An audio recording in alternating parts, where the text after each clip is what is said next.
Okay, how to watermark. That's what I'm showing. How to watermark and maybe when to watermark for clients. Okay, so for brand new clients that I'm not familiar with, if they ask me to do an audition and it's a full script for the audition, then I watermark the file and I let them know ahead of time that I'm going to watermark it if they don't purchase the usage rights in the front end.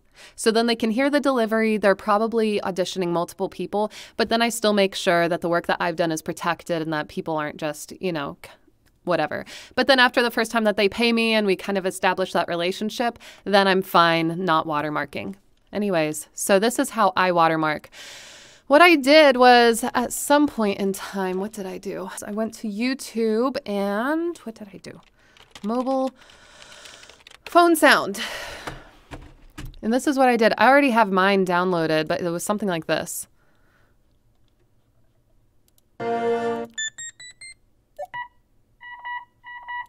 Right? I mean, those are terrible mobile phone sounds, but really all I needed was a beep.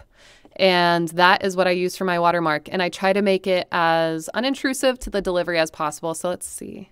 I usually watermark over the company name. There we go. So I had imported the sound a second ago, and then I just cut it from the front so I could selectively choose where to put the watermark. Sky, RV share and tip. Right?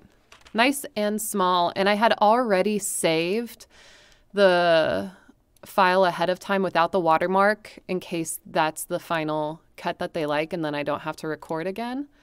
But what am I going to call this one? I think I called it RV share, and then I'm going to mark it with a WM for watermark. And that will be the one that I send to them. And if they like it, then they'll purchase the rights and we'll get them the clean file. Okay, bye guys.